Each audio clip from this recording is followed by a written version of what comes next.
well. Thank you so much for staying with us. And thanks again to Bull Country Compost for sponsoring our show each and every week. So we have a few things coming up besides pumpkins and all the fall stuff that we have at the store now. Start watching. We have corn, fresh sweet corn being harvested on about a bi-daily basis, and that will be coming to the store hopefully later today. But watch our Facebook page or give us a call at the store if you're not on Facebook. And we will let you know when the corn gets in. But we do have fresh, non-GMO, non-sprayed sweet corn coming in. So this is my last way of holding on to summer too, because sweet corn is a summer thing to me. So you can come in and get it bulk if you want to preserve some corn for the winter. I have got some the last couple weeks, and as it's coming in, and I like to do small batches at a time. It doesn't take as long, but we'll have it available where you can buy 3, 5, 8 dozen at a time if you want to bang it out and get some nice corn put away for the winter. It is locally grown and, like I said, non-GMO and non-sprayed.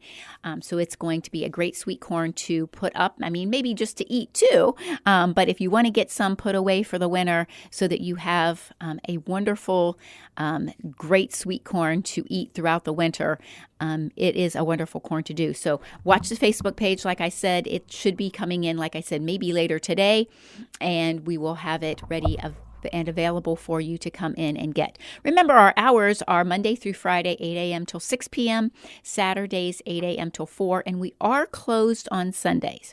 I have to be there still to do some watering, but we are closed, and so we really don't want you making a trip for nothing. So we want you to know that we aren't open on Sundays until spring. Actually, sorry, Christmas trees will be open. Blah. I can't believe I'm thinking about Christmas trees. But yep, Christmas trees will be in the week of Thanksgiving. And so from Thanksgiving to Christmas, we are open on Sundays again for Christmas tree sales. And of course, poinsettias. So the next question that we had, and this has been a steady question this past week, is cover crop. And so as you're all harvesting your gardens, you are asking about cover crop. And a lot of you want to know, and we talked about this a couple weeks ago, can I just go ahead and put small amounts down? And you can do that. Cover crop is in, and cover crop is, because of so many of you asking the question, I hear all of you talking about cover crop and what does it really do? And cover crop nourishes the soil throughout the winter, and then you till that material right into the soil for the spring. So in the cover crop, the seed is clover that's going to add nitrogen. There's daikon radishes. There is winter rye. All these different seeds in the cover crop blend, and it is sown just like any broadcast seed over your garden or over any certain area of your garden that you need to replenish nutrients, or if you have like a heavy clay soil, it is really very beneficial because that daikon radish gets very large into the soil and it breaks up heavy clay soil because it's a very strong vegetable. It really will break up heavy clay soils. And then when you till all of that in the spring, it is just, we call it green manure. It just adds all of these nutrients to the soil, plus it's going to break up those heavy clay soils. This is a very economical way to amend soil. So if you have not had the best success with your vegetable garden this year, or maybe in the past, and you're just like, I can't afford to dig all of this out and bring in all new topsoil, or to bring in, yards and yards of Bull Country compost all at once, the cover crop works very, very well at amending the soil. So using the cover crop now, as you harvest and you put the cover crop down, it starts growing. Like I said, those radishes are going to get larger and larger. They're foliage is very cool tolerant, so they will keep growing even late into the season. And it is going to be great. It's going to sit there all winter then. And then in the spring, when you till it all in, you will really notice a huge difference when you start planting next year. And you'll really notice the difference when you start harvesting next year. So cover crop is very important. And also, this is the time, if your soil just needs a little amending, this is the time to get that Bull Country compost down again and put it all over your garden and let it sit there all winter long to really put nutrients back into the soil.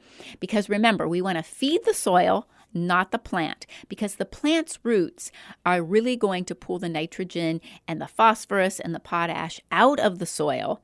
You want that plant to, get its food from the soil, not from foliar feed as much.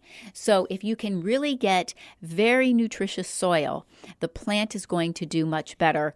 It's going to be able to help choke out weeds and have a better harvest. The plant will look healthier, and you will have much more of a reward when it comes time for harvesting. So the cover crop you're going to put down now. As soon as everything is harvested, this is also the time that you want to put down your Bull Country compost. Now, a lot of you are not vegetable gardeners. I think a lot of our listeners are vegetable gardeners, but there are some of you that are not. And I know that we do concentrate on vegetable gardening a lot because I guess that's where my heart is. I love to have beautiful flowers and a nice landscape, but feeding us all naturally and organically is what is like my calling is to help teach people about that. So I know that is where our show does tend to go to, but I do like to talk about and inform a lot of you about some of the other things in the landscape. And many of you recently have been asking about some lawn renovations, and your lawn didn't do well this year. If you're not an irrigator, we had a really hot, dry summer, and July was brutal on some lawns. And you're saying now, I think this is the time I do my lawn renovation. What should I do? Now, if you have a professional landscaper, or if you need one because this is too much for you to do, please give us a call. We'll give you the names of some of the landscapers that we work with closely. Y'all know that we work very closely with Brian at Greenerscapes, but there are some other ones if that's, you're in a different area and you want to go another route. All organic, Greener Grass, Scott with Greener Grass is going to be 100% organic for you also. But if this is something that you can do yourself or you want to try to tackle it, we can walk you through that step because this is that time of year. This is the time of year that you want to do your aeration and overseeding. And even if you have a decent lawn or a nice lawn, you really should aerate at least every 3 years to keep the lawn looking good. You don't want to wait till some year when your lawn looks bad before you do the work. You want to be consistent and keep the lawn looking good for yourself. So you want to do that. And if your lawn looks bad, you definitely want to do this. So you're going to want to aerate. You can rent an aerator or you can hire that done. And that's called a plug aeration. So this machine goes across your yard and it pulls plugs of soil out of the ground. You can drag them back in so the soil that goes back into these holes are loose. And then you can do your overseeding and an additional fertilization. That's going to help all of that come through. The grass is going to start growing nicely, and you will see a huge difference in your lawn next year. Now, there are a few things that you need to make sure that you remember if you are doing your aeration and overseeding at this time of the year. You will not do your corn gluten meal application in October like we normally would suggest. Your organic lawn application would be the corn gluten meal. You're not going to want to do that if you do your aeration and overseeding, because the corn gluten meal will stop your grass seed from germinating as well as the weed seed from germinating. So you want to make sure that you remember that. But that aeration and overseeding is going to do your lawn a tremendous amount of good. Also, if you haven't limed in several years, this is also going to be a really good time to get an application of lime down on your lawns. Now, if you limed last year, which was another question this week, I limed last year. My pH was at about a 6. I limed. Do I need to lime again this year? And no, probably not. Even if you hadn't limed for 5 years or 10 years, if you checked your pH last year and it was only at a 6 and you limed, you are probably at a nice neutral 7 right now. So you don't need to lime. On an average, we would suggest that you lime every other year or every 3 years. So what you might want to keep in mind is to lime when you aerate. So every 3 years, aerate and lime and do an overseeding.